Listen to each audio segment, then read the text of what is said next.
पहा नवीन एपिसोड्स एकदम add free.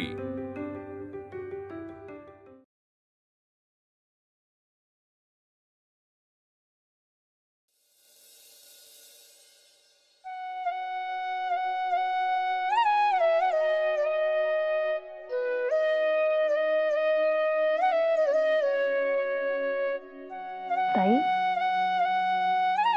हे घ्या. हे काय? पोह्याचं डांगर आणलंय, तेवढीच तोंडाला चव येईल.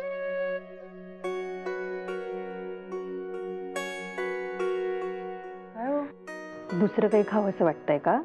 नाही, असं काही नाही. नाही कसं? अहो, स्पष्ट दिसतंय चेहऱ्यावर. थांबा, मी वाचून दाखवते. काही काय? अहो नाही, हे बघा, हे बघा. मला की नाही बाई आज काय बरं आहे, अक्षरच लागत नाहीये बाई. ख आहे का बघा पहिलं अक्षर. ख. अगं बाई हो, ख. ह्या खच्या पुढे काय लिहिलंय मला ना अजिबात काही वाचता येईना. खारे शेंगदाणे. खारे शेंगदाणे. खारे शेंगदाणे खावेसे वाटतायत होय?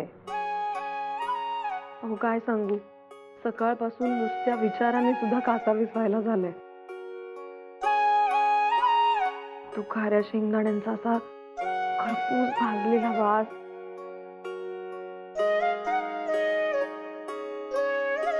पण घरात नाही ना कोणी.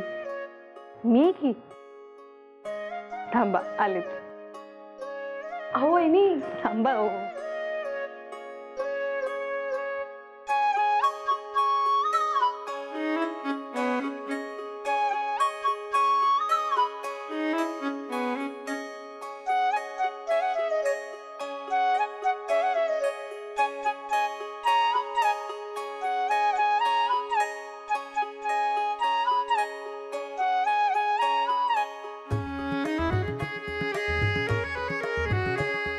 वहिनी,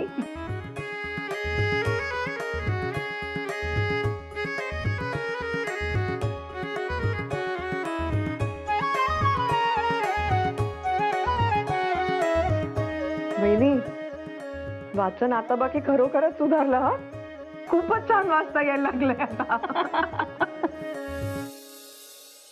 साहेब, यांचं तुमच्याकडे काम होतं. कोण आहेत? बोला. आपण? मी बळवंत गंगाधर केळ. बर. आणि हे गोपाळराव आगरकर. बर, बोला. काय काम काढलं? लिखाणाच्या साहित्याची आणि पुस्तकांची मागणी करून इतके दिवस उलटून गेले, आज तागायत काहीही हालचाल नाही. याला काय म्हणावं याचे? आणि विचारलं तर रोज वेगळं कारण सांगितलं जातं. नाही, आज या विलंबाचं कारण आम्हाला कळायलाच हवं. आम्हाला तुरुंगवासाची शिक्षा झाली, एकांतवासाची किंवा काळ कोठडीची नव्हे. तुरुंगात रिकामटेकडे बसून राहणं आम्हाला पसंत नाही. याच कारणाने पुस्तकांची आणि लिखाणाच्या साहित्याची मागणी आम्हाला वरिष्ठांकडे करायची होती. पण आज तागायत तुम्ही काहीही त्यावर केलेले नाही. याचे कारण काय? हे बघा, जर आपण आम्हाला ही मदत केली तर कोठडीतले हे दिवस थोडेफार सुसह्य होतील आम्हाला. आणि आता विनंती करूनही बरेच दिवस लोटलेत. इतकी वाट का पाहावी लागतील? ते काही नाही. आजच्या आज जर तुम्ही अर्ज केला नाही तर आम्हाला तुमची तक्रार वरिष्ठांकडे करावी लागेल. वाचन आणि लिखाण हा आमचा अधिकार आहे. खरंय. थांबा थांबा. म्हणजे पुस्तकांची मागणी करणारे ते आपणच? अर्थात. आणि तीच मागणी पूर्ण का झाली नाही हे विचारण्यातच आम्ही इथे आलोय.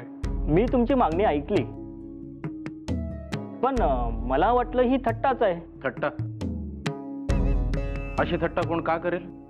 आमच्याकडे साधारणपणे अन्नाबाबत, इतर सोयींबाबत विचारणा करणारेच अर्ज येतात.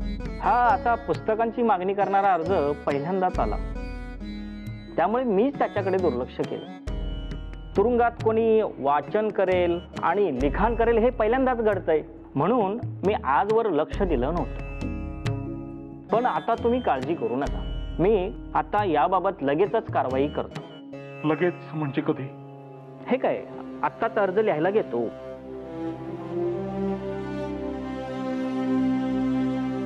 To the general superintendent of the gel.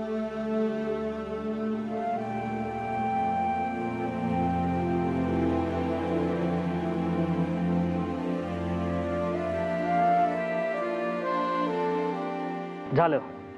आता लवकरच तुमचं साहित्य तुम्हाला मिळून जाईल आणि भाषांतरासाठी मागितलेली परवानगी सुद्धा. आभारी. येतो.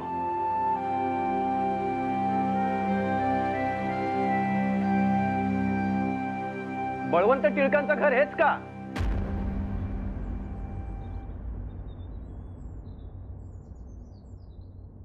कोण आपण? काय काम होतं? मी मुंबईहून आलोय, डोंगरी कारागृहातून. कारागृह? सगळं ठीक आहे ना? काय होतंय? कोण आलंय? अहो हे कारागृहातून आलायत म्हणतात. अगं बाई, कारागृहातून? आमच्या ह्यांची तब्येत तर. हो, बळवंतराव आणि गोपाळराव यांनी ही यादी दिली आहे. यादी? काय लिहिलंय यात? हो, या यादीमध्ये जे काही साहित्य दिलंय ते सगळं मागवलंय. लेखणी, पुस्तकं, असं सगळं काही. पहा बरं. हा, आपण आज जाऊन तयारी करूया. चला, आम्ही आलोच. हा, थांबा तुम्ही. बर.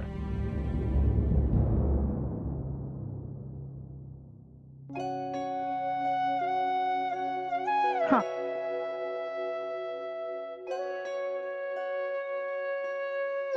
काय म्हणावं तरी, तुरुंगात सुद्धा पुस्तकांशिवाय करमत नाही म्हणजे काय? यांचं नाव मी पुस्तक असं ठेवलं होतं ना, तेच बरोबर होतं. पुस्तक छान आहे की नाव. पुस्तक. पुस्तकराव टिळक. ताई, मग या नेमाने आमच्या ह्यांचं नाव काय बरं ठेवायचं? हे बारसं नंतर करू आपण. आधी त्या यादीतल्या सगळ्या गोष्टी या पिशवीत भरल्यात की नाही ते बघा बरं. हे झालं, हे झालं. ती पण वही टाकली? हो. हा, ताई, तुम्हाला पुस्तक नाव कसं काय सुचलं? मी यांच्या घरी लग्न होऊन आले ना, तेव्हा प्रथमच इतकी सारी पुस्तकं पाहिली एकत्र. आणि यांचं वाचनाचं वेळ, बाई, सतत कुठल्या ना कुठल्या तरी जाडजूड पुस्तकात तोंड घालून वाचन चालूच. मी एकदा सासूबाईंना म्हंटल, शेवटी तुम्ही यांचं नाव पुस्तक असंच ठेवायला हवं होतं. बरं, चला, ते थांबलेत, त्यांना देऊया. हो, घ्या.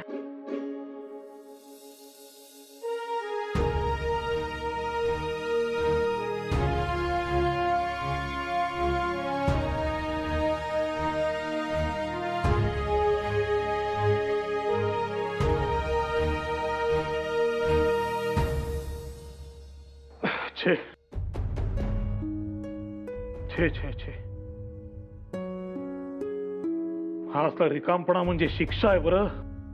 कुठे मन रमवायचं माणसानं? हातास काही काम नाही की मेंदूस काही चालना नाही. हे असं बसून राहायचंय. 4 महिने असेच काढायचे झाले तर कठीण आहे बरं. बळवंतराव, पुस्तकं आणि लेखणीचं साहित्य मागून किती काळ झालं. आज येतील, उद्या येतील करत करत आशा संपुष्टात आल्यात माझ्या. बरं, आधीच्या त्या खोलीत 4 माणसे बोलायला तरी होती आजूबाजूस. आता काय 4 भिंतीने आपण इथे.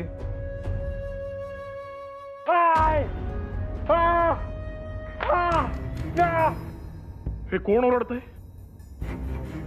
गुरासारखी मारहाण चाललेली दिसते. आपल्या पहाऱ्यावरचा शिपाई देखील इथे नाही. विचारायचंय कोणाला? कोणी आहे का? हो, जरा इथे या पाहू. बोला, काय झालं? काय चाललंय काय तिथे? पण तुम्ही होतात कुठे? ते असंच गंमत. गंमत? इथे तुरुंगात काय झालंय काय तिथे? अहो, तीच तर गंमत बघायला गेलो होतो.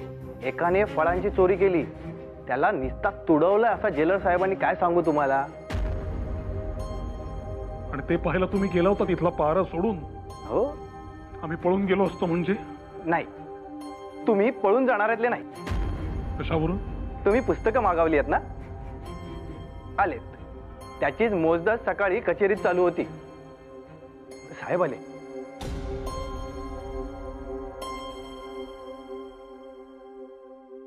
These are your books.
इतक्या दिवसांनी लेखन वाचन करून बरं वाटलं. मेंदू शेणला देखील त्यामुळे. आता रात्रीची चांगली झोप लागेल या थंडीत. अगदी खरं आहे तुमचं.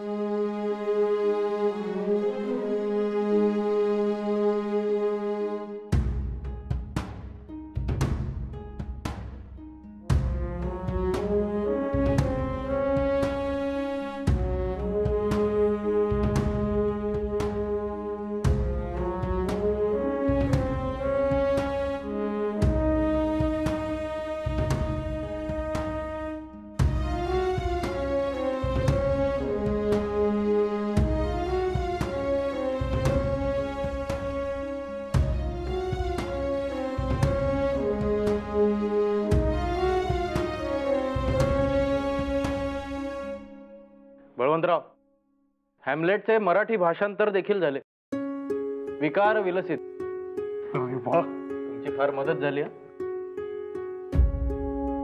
या निमित्ताने काही दिवस मेंदूला खुराकही मिळाला, तेही बरे झाले.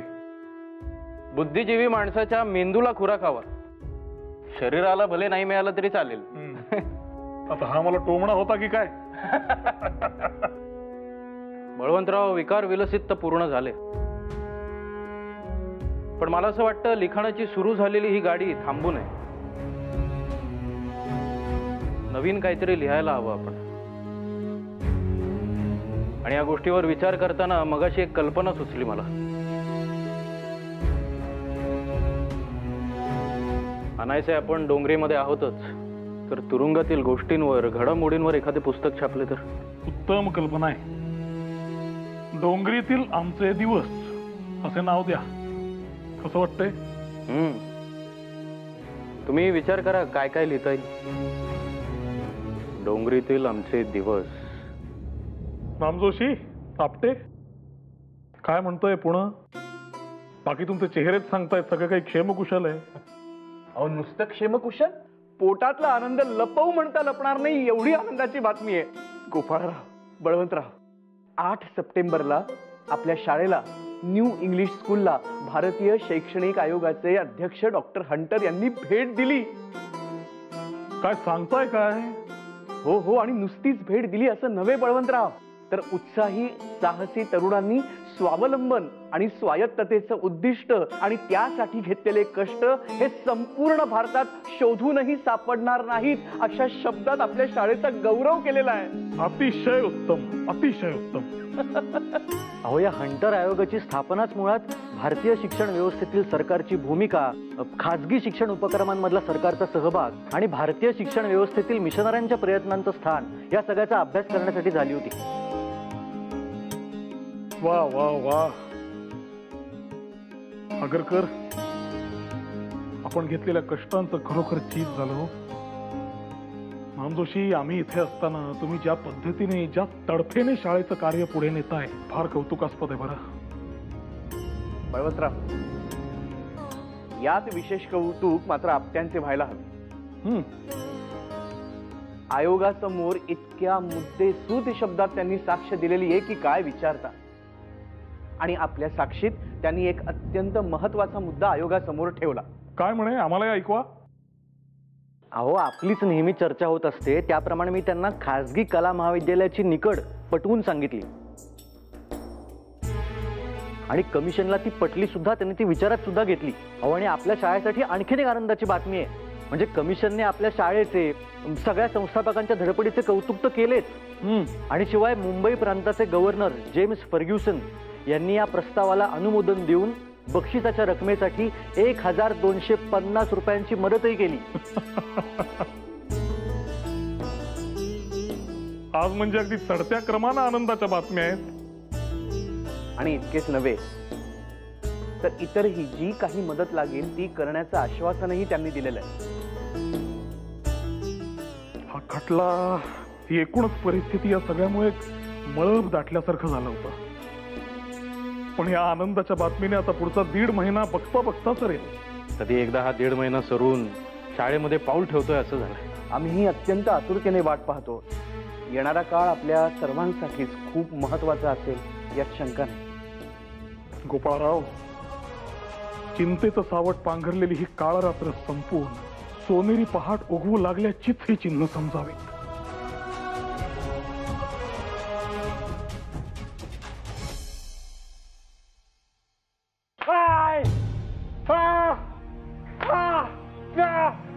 नको.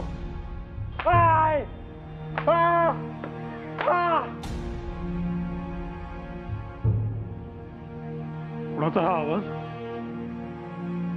हो बुवा, इथे या जरा.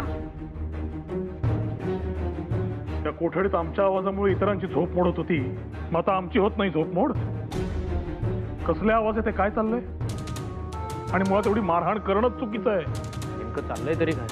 जे कैदी आपला गुन्हा कबूल करत नाही त्यांना सगळ्यांसमोर चापकाने फोडले जाते. चला, तुम्हालाही घेऊन जायचंय. म्हणजे बघायला असा आदेश आहे.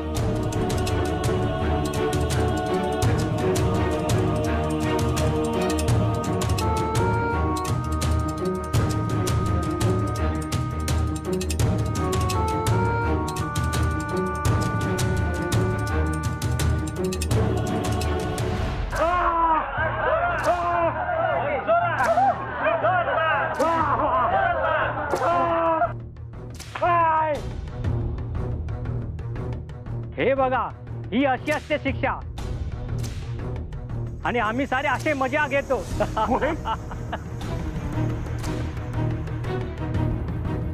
हे इकडे मार झाला.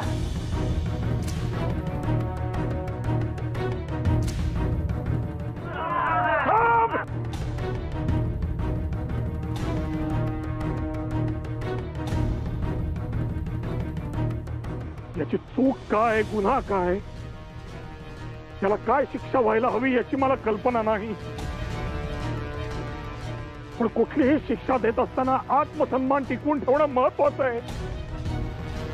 आणि हा असा जर खेळ मांडला जात असेल तर तो त्या आत्मसन्मानाचा अधिक्षेप आहे. थोडा हो, हे आत्मसन्मान वगैरे हे तुम्हा शिकलेल्या लोकांचे चोचले. या अशा लोकांना आहे ना फटके दिलेले बरे. त्यांना मारहाणीची भाषा कळते. अहो, तुरुंगामध्ये मजा होते, त्यांना आवडते काय रे. आणि उगाच अशी भाषणं देऊन त्याला बट्टा लावू नका. अहो, मजा घेतायत तर घेऊन द्या ना. तुरुंगात असं काहीतरी करता येत आहे म्हणून यांनी आमचे आभारच मानले पाहिजे. थांबा, हे घ्या, हे घ्या, तुम्ही पण मजा घ्या.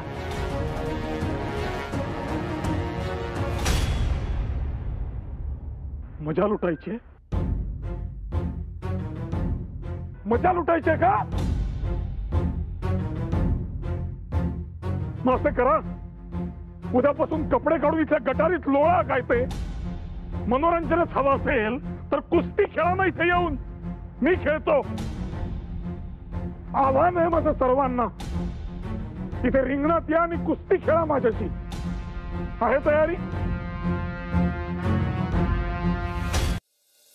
आणि तुम्ही शिपाई मंडळी, तुमची खाणीपिणी, आराम हे सगळं आम्हा कैद्यांपेक्षा उत्तम आहे. खरं तर जिंकालच माझ्या बरोबर कुस्तीत. काय झालं? हातापायातलं बळ गेलं? खाणीपिणी इतकी उत्तम असूनही माझ्याशी कुस्ती जिंकू शकाल याची खात्री नाही तुम्हाला?